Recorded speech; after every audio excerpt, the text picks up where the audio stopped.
Hello everyone. Special academy में आप सभी का स्वागत है। हम राकेश यादव सर की मैथमेटिक्स की बुक से प्रॉफिट एंड लॉस के क्वेश्चंस को कर रहे हैं। ये इस सीरीज का पार्ट 18 है।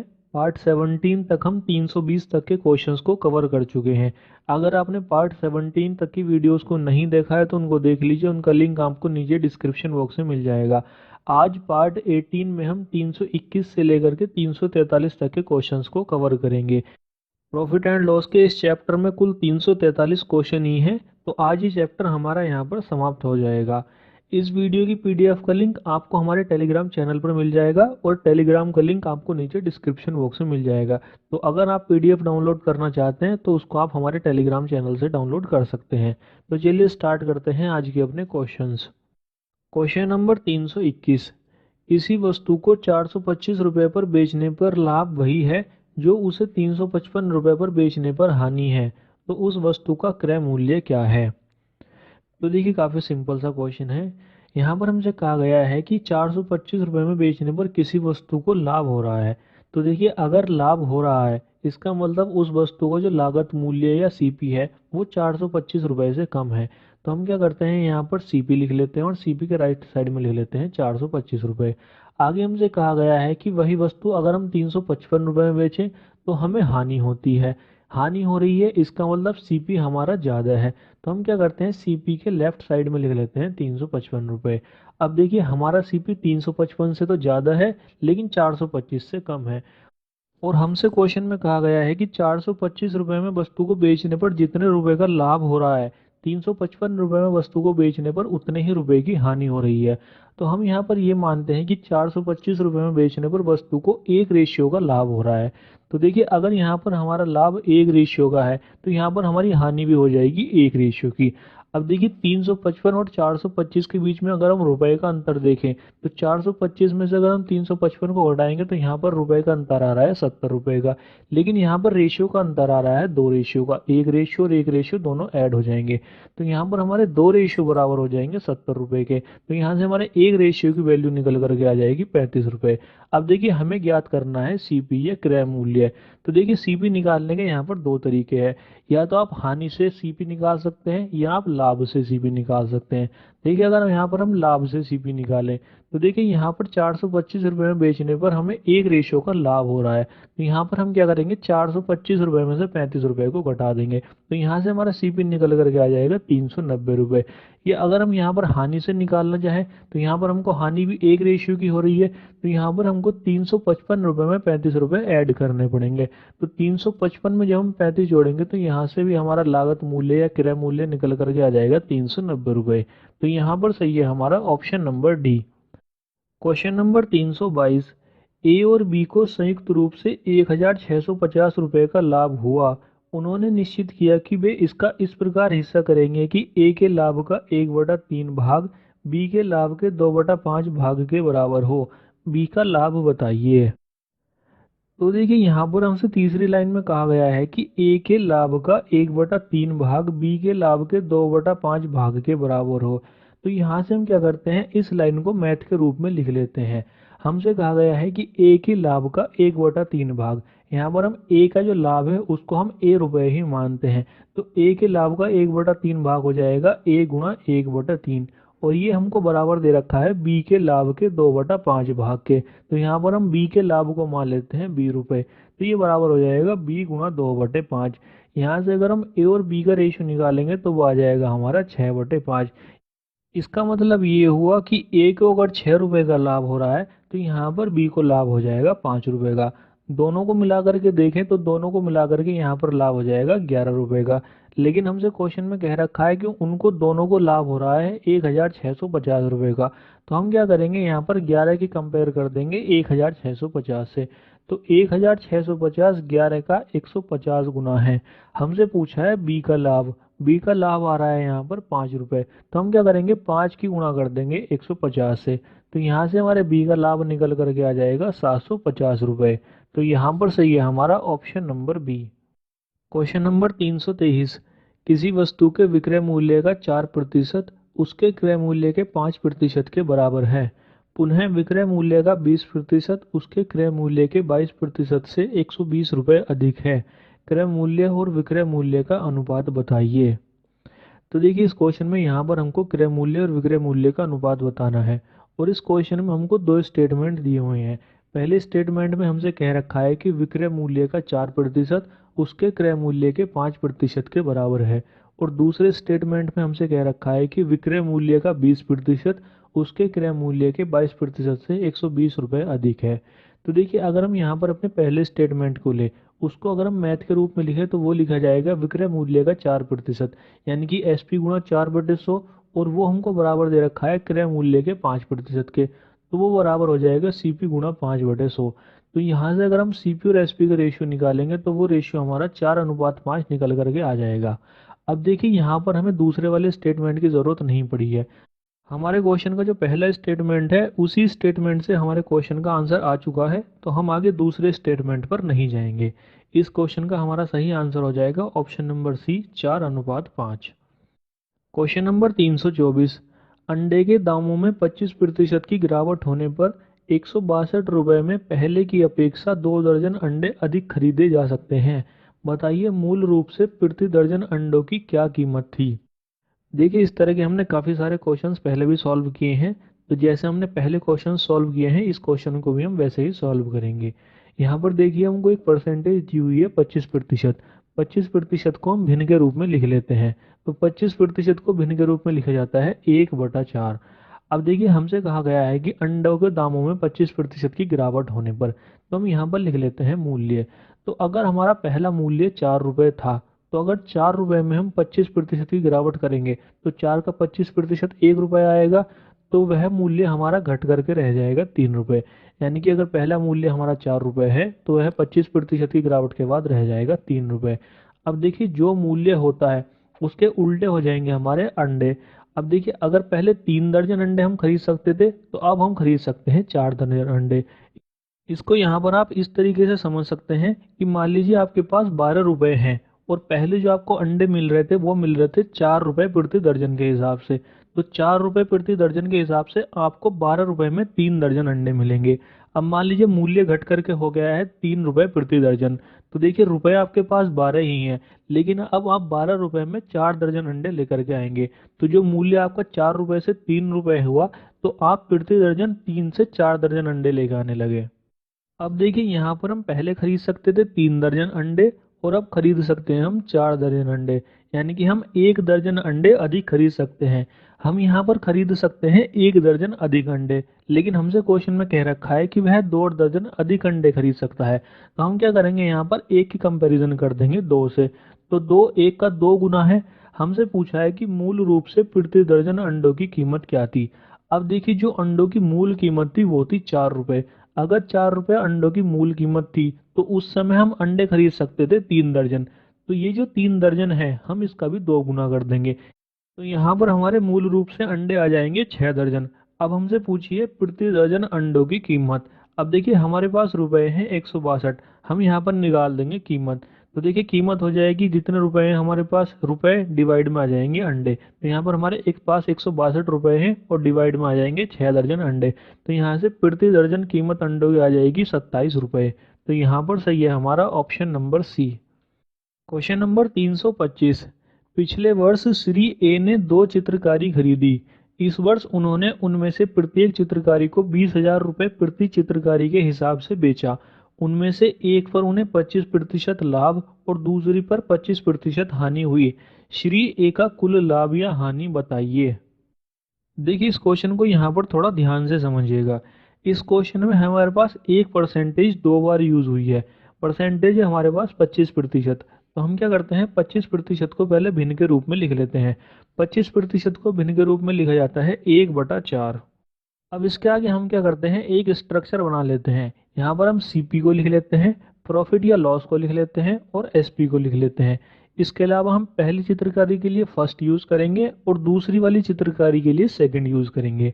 अब देखिए हमसे स्टेटमेंट में कहा गया है कि पहली चित्रकारी को बेचने पर उसे 25% का लाभ होता है। अब देखिए 25% का लाभ होता है, अगर हम यहाँ पर CP 4 रुपये ले लें तो 4 रुपए का 25% 1 रुपए हो जाएगा। तो यहाँ पर प्रॉफिट हो जाएगा हमको 1 रुपए का। तो देखिए 4 रुपए की चीज अगर हम 1 रुपए का लाभ लेकर के बेचेंगे तो उसका एसपी हो जाएगा यहाँ पर 5 रुपए। अब हम देखते हैं दूसरी वाली चित्रकारी। उसके बारे में हमसे कहा गया है कि उसको 25% की हानि पर बेचा गया है। तो अगर हम दूसरी वाली चित्रकारी का भी सीपी 4 रुपए ले लें तो 4 रुपए का 25% 1 रुपया हो जाएगा। तो यहाँ पर उसको लॉस हो जाएगा 1 रुपए का। तो 4 रुपए की चीज को अगर हम 1 रुपए की हानि के बाद बेचेंगे तो उसका विक्रय मूल्य हो जाएगा 3 रुपए।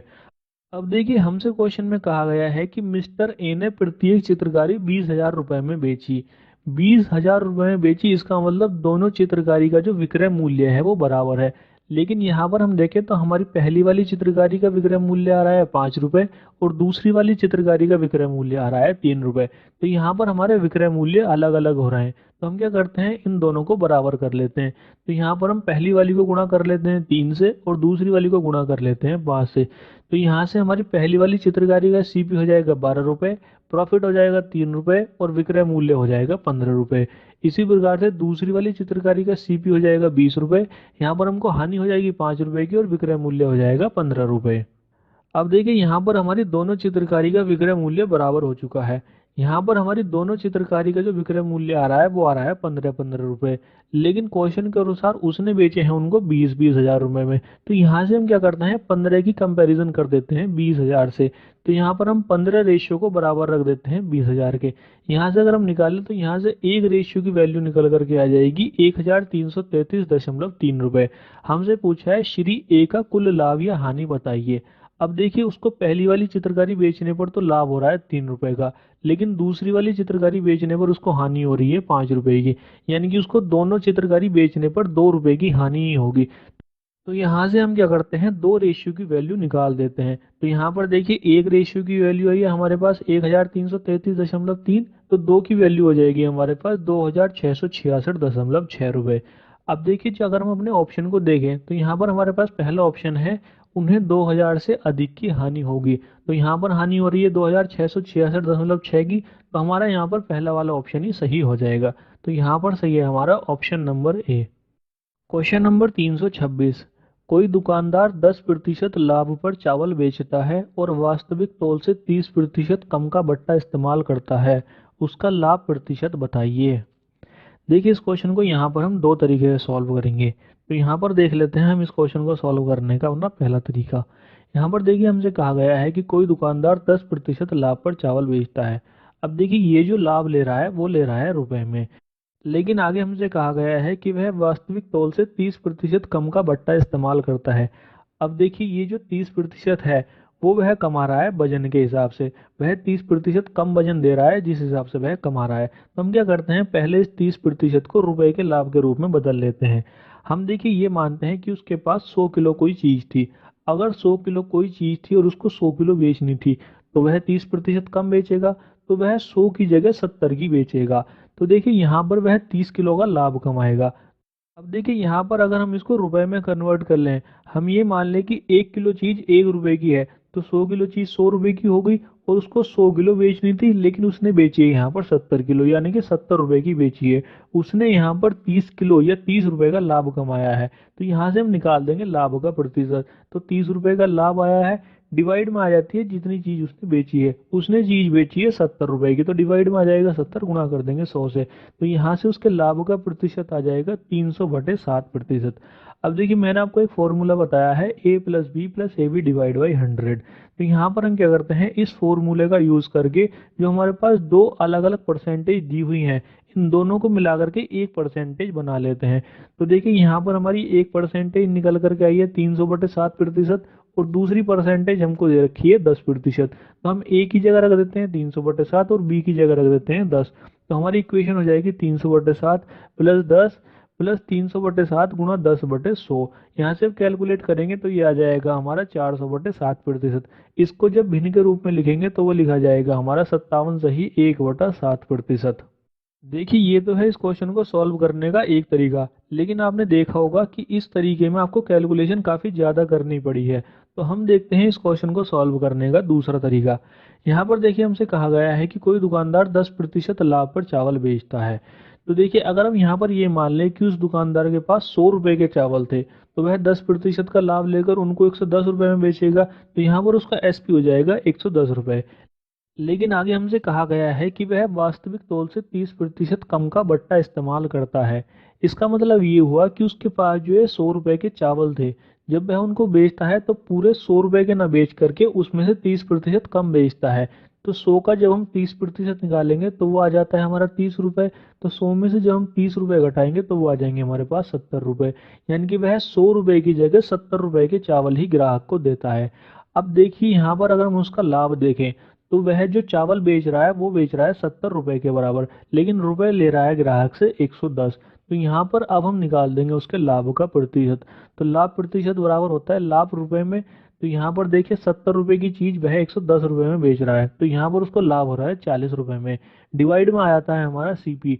सीपी उतना ही होगा जितने के चावल वह बेच रहा है, तो यहाँ पर वह चावल बेच रहा है 70 रुपए के बराबर, तो डिवाइड में आ जाएगा 70, गुना कर देंगे 100 से। तो यहाँ से हमारे लाभ का प्रतिशत आ जाएगा 57 सही 1/7%। तो यहाँ पर सही है हमारा option number B. Question number 327। एक फोटोग्राफर कैमरे के विज्ञापित मूल्य पर 10% छूट देता है। 20% लाभ प्राप्त करने के लिए 600 की लागत वाले कैमरे के लिए कितना मूल्य अंकित किया जाना चाहिए? तो देखिए सिंपल क्वेश्चन है। यहाँ पर हमको सीपी और एमपी का रेशियो निकालना है।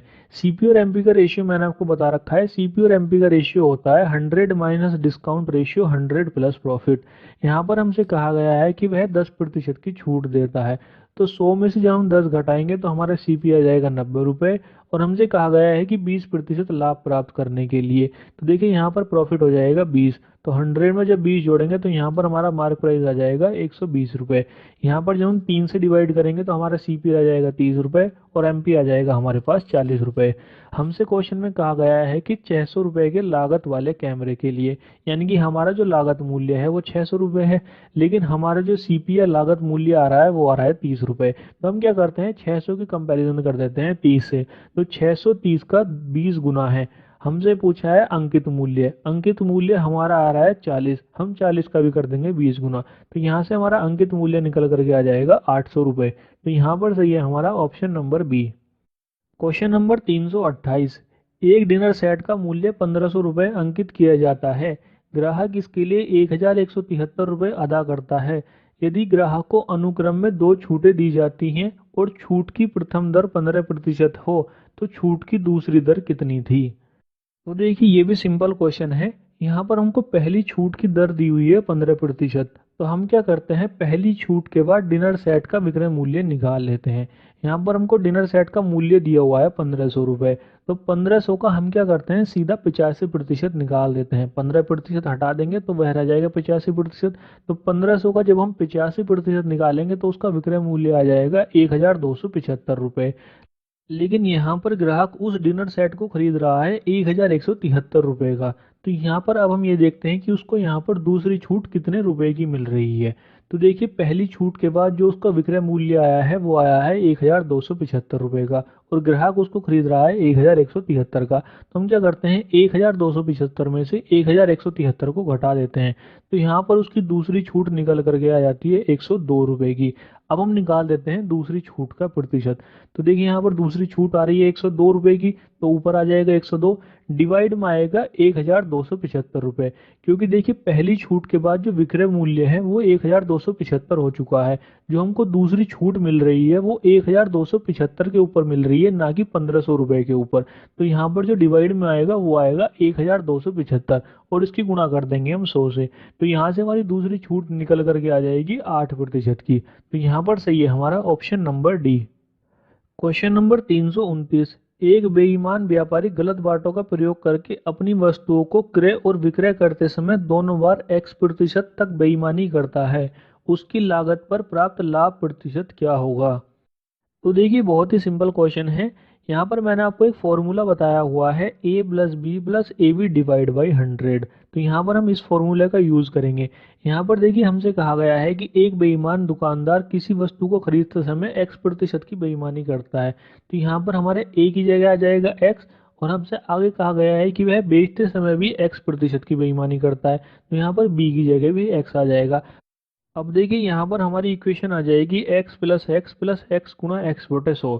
एक्स प्लस एक्स जुड़ करके हो जाएंगे 2x, और x और x की जब गुणा करेंगे तो वो आ जाएगा हमारा एक्स स्क्वायर। तो यहाँ से हमारा आंसर हो जाएगा 2x प्लस एक्स स्क्वायर बटे 100%।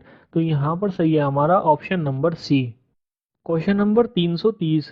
किसी वस्तु के लागत मूल्य और विक्रय मूल्य का अनुपात 20:21 है, उस पर प्राप्त होने वाले लाभ का प्रतिशत बताइए। तो देखिए बहुत ही सिंपल क्वेश्चन है।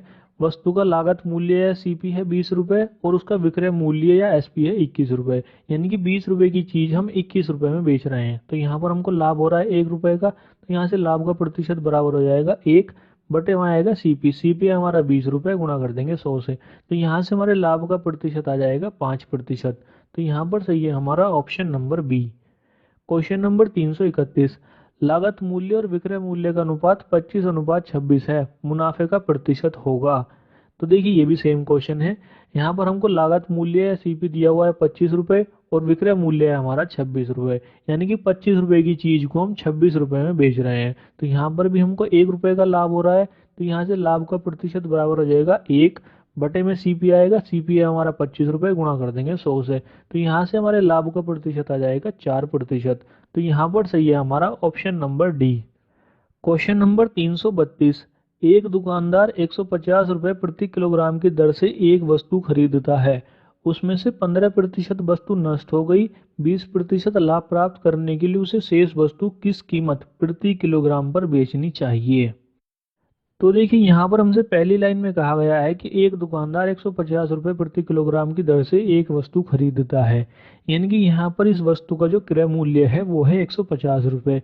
लेकिन हमसे तीसरी लाइन में कहा गया है कि 20% लाभ प्राप्त करने के लिए उसे किस कीमत पर बेचना चाहिए। यानी कि हमें इस वस्तु को 20% के लाभ पर बेचना है। तो हम क्या करते हैं, यहाँ पर पहले इस वस्तु का विक्रय मूल्य निकाल लेते हैं। तो देखिए विक्रय मूल्य बराबर हो जाएगा सीपी। सीपी हमारा 150 रुपये, इसकी गुणा कर देंगे 120/100 से। यहाँ से जब कैलकुलेट करेंगे तो यहाँ से हमारा विक्रय मूल्य निकल करके आ जाएगा 180 रुपये।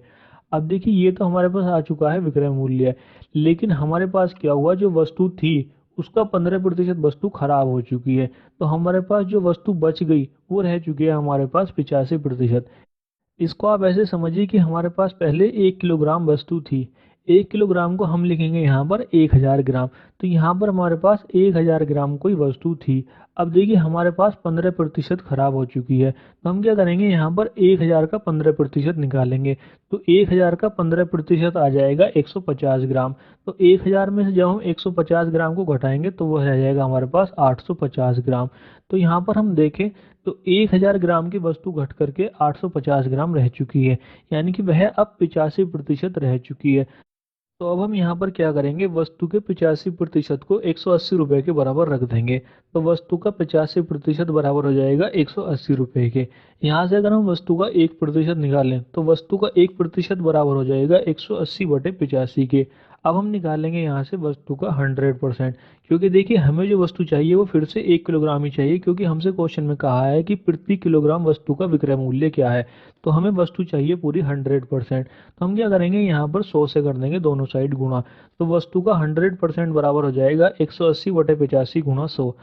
यहाँ से जब कैलकुलेट करेंगे तो हमारे पास वस्तु की कीमत आ जाएगी 211 सही 13/17। तो यहाँ पर सही है हमारे पास option number D. Question number 333। Mr Kapoor 2 खिलौना साइकिल खरीदते हैं। प्रत्येक की कीमत 750 रुपये है। वे इन साइकिलों को बेच देते हैं। एक साइकिल में 6% की दर से लाभ होता है, जबकि दूसरी साइकिल पर 4% की दर से हानि होती है। संपूर्ण सौदे में लाभ या हानि का प्रतिशत क्या है। तो देखिए सिंपल क्वेश्चन है। यहाँ पर हमसे कहा गया है कि मिस्टर कपूर 2 खिलौना साइकिल खरीदते हैं और प्रत्येक की कीमत 750 रुपये है। यानी कि यहाँ पर जो पहली वाली साइकिल है उसका सीपी भी 750 रुपये है, और जो दूसरी साइकिल है उसका सीपी भी 750 रुपये है। आगे हमसे कहा गया है कि वे इन साइकिलों को बेचते हैं और पहली वाली साइकिल पर 6% का लाभ कमाते हैं। तो देखिए हम ये निकालते हैं कि पहली वाली साइकिल पर जो 6% का लाभ है ये रुपए में कितना है। तो हम इसको रुपए में कन्वर्ट कर लेते हैं। तो यहाँ पर हम निकालेंगे सीपी का 6%। तो सीपी है यहाँ पर हमारा 750 रुपये। तो यहाँ पर हो जाएगा 750 गुणा 6/100। तो यहाँ पर हमारा लाभ आ जाएगा 45 रुपये का।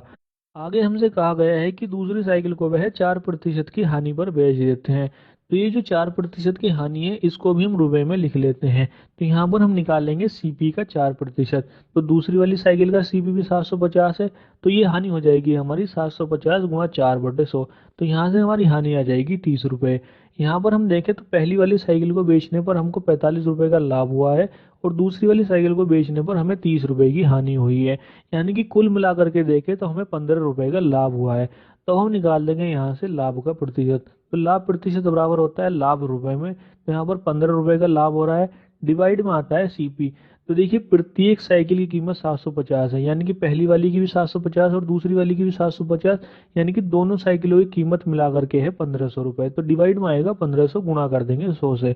तो यहाँ से हमारा कुल लाभ आ जाएगा 1%। तो यहाँ पर सही है हमारा option number B. Question number 334। किसी दुकानदार द्वारा एक बाल्टी को 8% के लाभ पर बेचने पर 8% की हानि के मुकाबले 28 रुपये अधिक मिलते हैं। बाल्टी की लागत मूल्य रुपए में क्या होगी? तो देखिए सिंपल क्वेश्चन है। इस तरह के क्वेश्चन में हम क्या करते हैं, जो परसेंटेज का अंतर होता है उसको रुपए के अंतर के बराबर रख देते हैं। तो देखिए यहाँ पर हमको पहले क्या हो रहा था, 8% की हानि हो रही थी और अब हमको 8% का लाभ हो रहा है। तो देखिए 8% की हानि से लेकर के 8% का लाभ, यहाँ पर जो कुल अंतर है वो हो रहा है हमको 16% का, और हमको रुपए अधिक मिल रहे हैं 28। तो हम क्या करेंगे, 16% को 28 रुपये के बराबर रख देंगे। तो सीपी गुणा 16/100 ये बराबर हो जाएगा 28 के। यहाँ से हमारी बाल्टी की लागत मूल्य निकल करके आ जाएगी 175 रुपये। तो यहाँ पर सही है हमारा option number C. Question number 335। एक दुकानदार ने 50 पैसे प्रति मीटर की दर से 500 मीटर इलेक्ट्रॉनिक वायर खरीदी। इसमें से 50% को 5% के लाभ पर बेचा। संपूर्ण सौदे पर 10% लाभ प्राप्त करने के लिए उसे शेष बची इलेक्ट्रॉनिक वायर को कितने प्रतिशत लाभ पर बेचना चाहिए? देखिए इस क्वेश्चन को यहाँ पर आप कई तरीके से सॉल्व कर सकते हैं, लेकिन मैं यहाँ पर इस क्वेश्चन को सॉल्व करने का आपको सबसे छोटा और सबसे आसान तरीका बता रहा हूँ।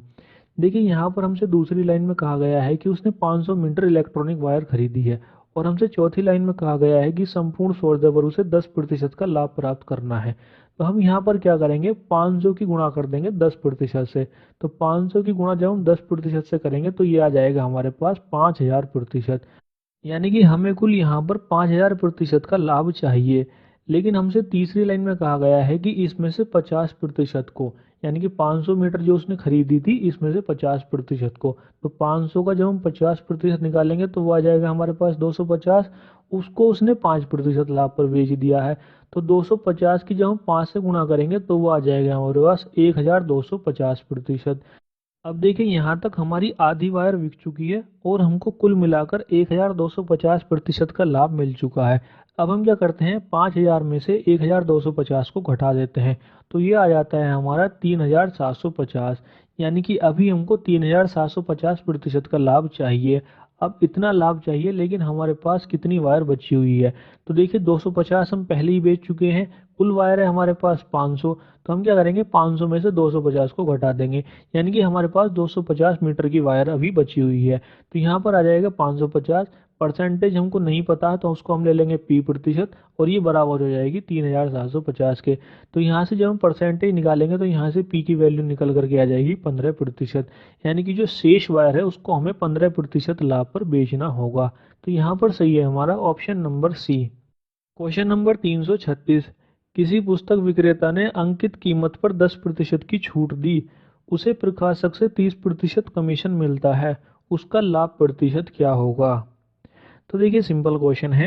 यहाँ पर हमसे कहा गया है कि किसी पुस्तक विक्रेता ने अंकित कीमत पर 10% की छूट दी। तो यहाँ पर हम क्या करते हैं, अंकित कीमत को मान लेते हैं 100 रुपये।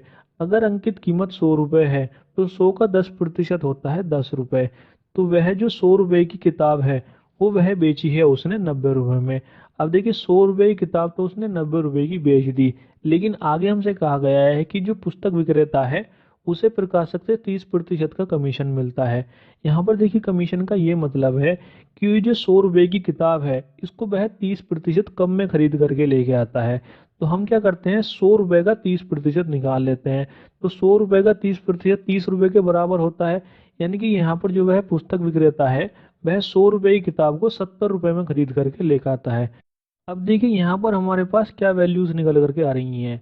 एक पुस्तक जिसकी अंकित कीमत हमने 100 रुपये मानी है, उसे एक पुस्तक विक्रेता 70 रुपये की खरीद करके लेके आ रहा है और उसको 90 रुपये का बेच रहा है, यानी कि यहाँ पर वह 20 रुपये का लाभ कमा रहा है। अब हम निकाल देंगे यहाँ पर लाभ का प्रतिशत, तो लाभ प्रतिशत बराबर हो जाएगा 20, क्योंकि 20 रुपये का लाभ कमा रहा है, डिवाइड में आ जाएगा सीपी, सीपी है 70 रुपये, क्योंकि वह 70 रुपये में खरीद करके ला रहा है, गुणा कर देंगे 100 से, तो यहाँ से उसके लाभ का प्रतिशत आ जाएगा 28 सही 4/7%। तो यहाँ पर सही है हमारा ऑप्शन नंबर बी।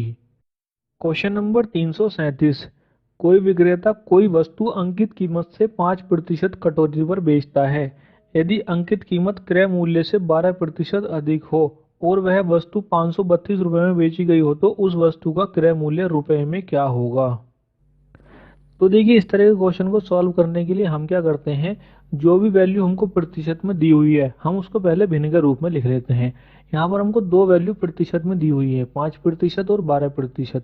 5% को हम भिन्न के रूप में लिखते हैं 1/20 और 12% को हम भिन्न के रूप में लिखते हैं 3/25। अब देखिए, हमसे पहली लाइन में कहा गया है कि कोई विक्रेता कोई वस्तु अंकित कीमत से 5% कटौती पर बेचता है।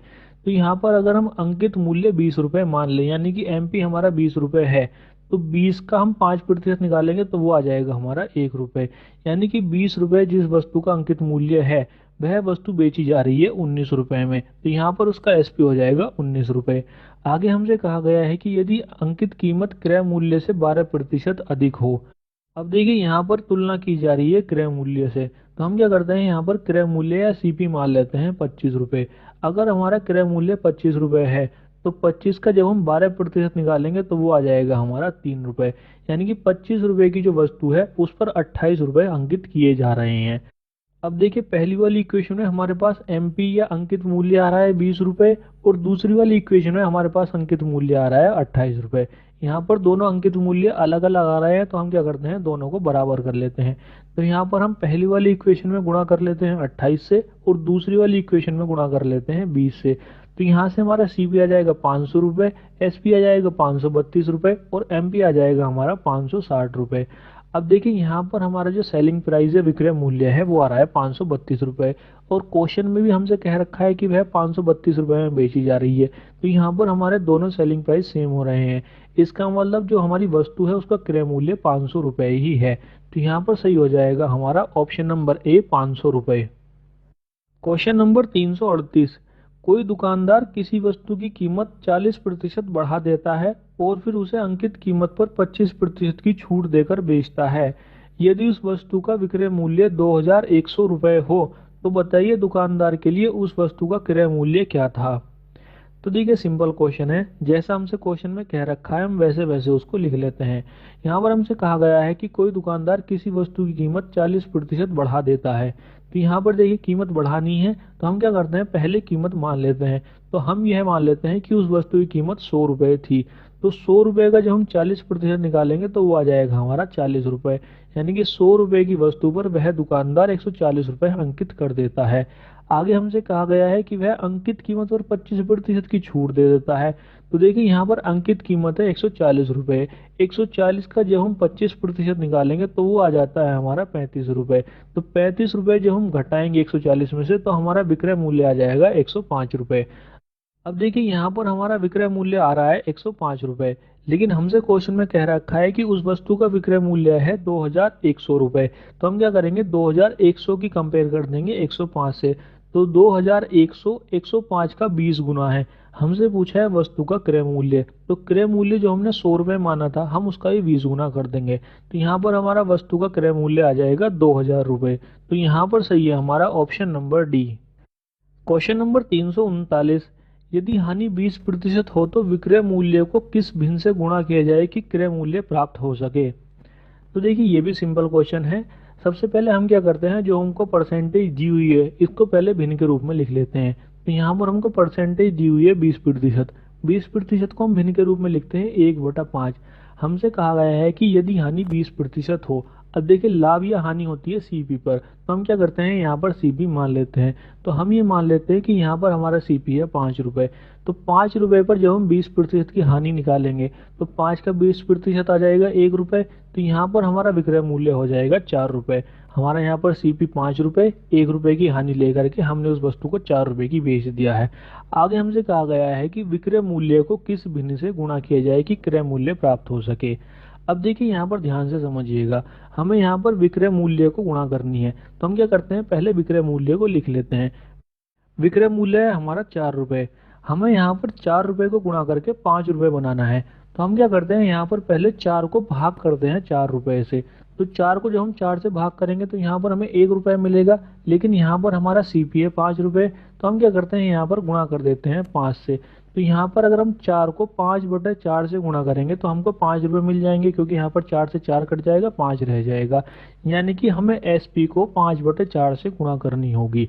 तो यहाँ पर सही हो जाएगा हमारा option number C, 5/4। Question number 340, Ramesh ने कोई पुस्तक 30% हानि पर बेची। यदि उसे वह 140 रुपये अधिक पर बेचता तो उसे 40% लाभ होता। पुस्तक का क्रय मूल्य बताइए। तो देखिए ये भी सिंपल क्वेश्चन है। यहाँ पर क्या हो रहा है, रमेश को पहले 30% की हानि हो रही है, लेकिन जैसे ही वह 140 रुपये अधिक मूल्य करता है उसको 40% का लाभ होता है।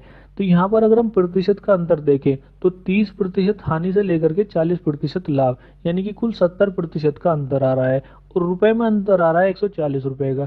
तो यहाँ पर हम क्या करेंगे, 70% को 140 रुपये के बराबर रख देंगे। तो यहाँ से जब हम कैलकुलेट करेंगे तो यहाँ से हमारा सीपी निकल करके आ जाएगा 200 रुपये। तो यहाँ पर सही है हमारा option number B. Question number 341, किसी दुकानदार ने 20 रुपये प्रति दर्जन की दर से 510 अंडे खरीदे। 30 अंडे रास्ते में टूट गए। उसे शेष अंडे किस दर पर बेचने चाहिए कि उसे 20% लाभ हो। देखिए इस क्वेश्चन को यहाँ पर थोड़ा ध्यान से समझिएगा।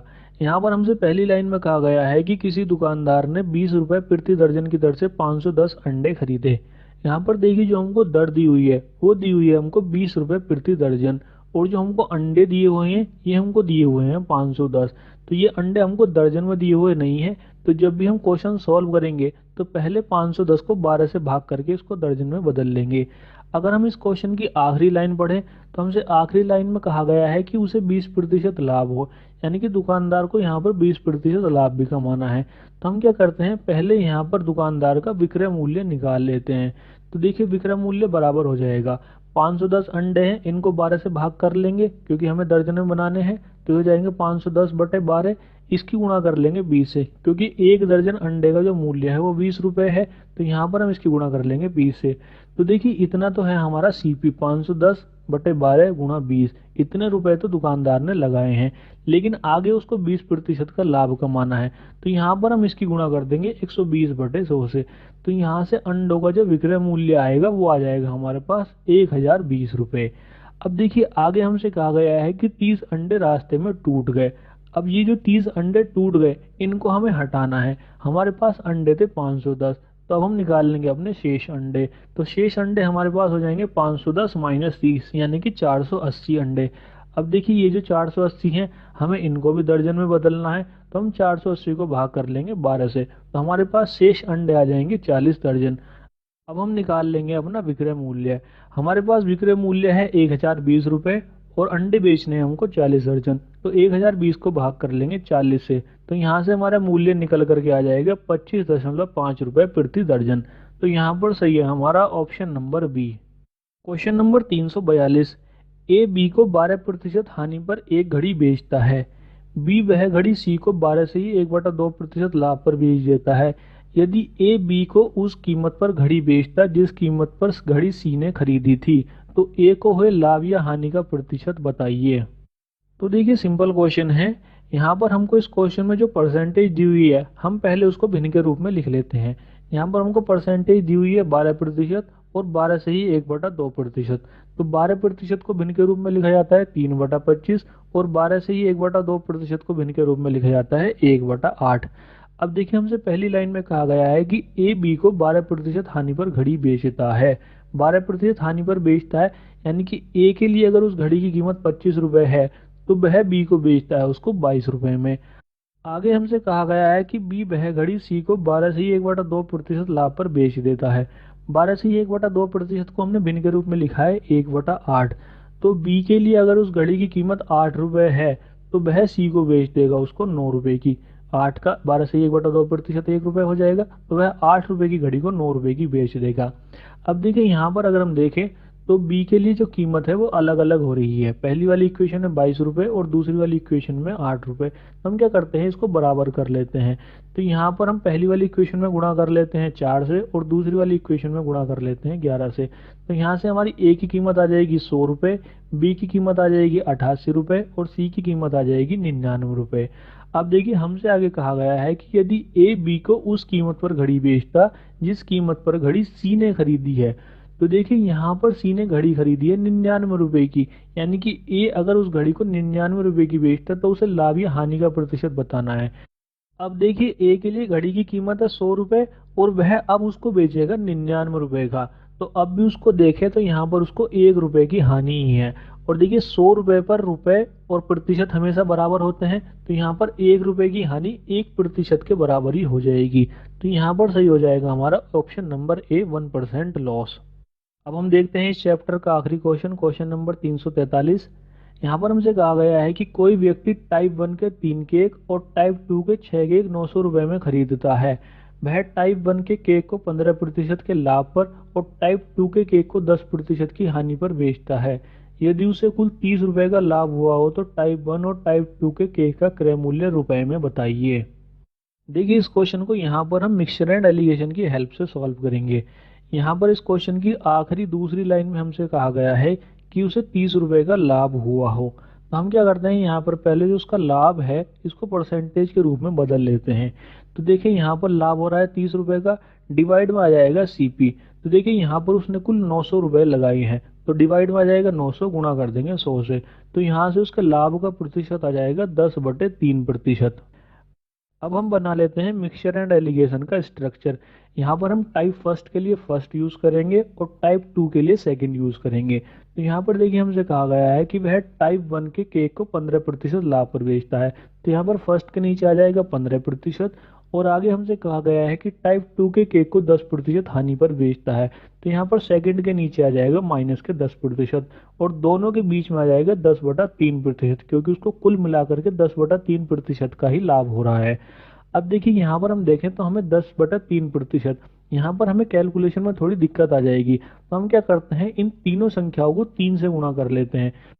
तो अब देखिए यहाँ पर हमारा फर्स्ट के नीचे आ जाएगा 45%, सेकंड के नीचे आ जाएगा माइनस के 30% और बीच में जो 10/3% था उसकी जगह आ जाएगा 10%। अब देखिए 45 में से जब हम 10% घटाएंगे तो हमारा आ जाएगा 35 और 10% में से जब माइनस का 30 घटाएंगे तो माइनस माइनस प्लस हो जाएगा, तो ये आ जाएगा हमारा 40। देखिए मिक्सचर एंड एलिगेशन में एक बात हमेशा याद रखिए कि जो बड़ा होता है बड़े में से छोटा घटता है। तो 45 और 10 में देखें तो 45 बड़ा है, तो 45 में से 10 घट के 35 आ गया। और -30 और 10 में देखें तो 10 बड़ा है, तो 10 में से -30 घटेगा, तो माइनस माइनस प्लस हो जाएगा, तो ये यहाँ पर जुड़ जाएगा, तो ये हमारा 40 आ जाएगा। यहाँ पर जब हम 5 से डिवाइड करेंगे तो ये आ जाएगा हमारा 8:7, यानी कि पहले केक पर अगर 8 रुपये खर्च किए गए हैं तो दूसरे वाले केक पर 7 रुपये खर्च किए गए हैं। दोनों पर मिलाकर के खर्च किए जाएंगे फिर 15 रुपये, लेकिन दोनों तरह के केक पर खर्च किए गए हैं 900 रुपये। तो हम क्या करेंगे, 900 की कंपेयर कर देंगे 15 से।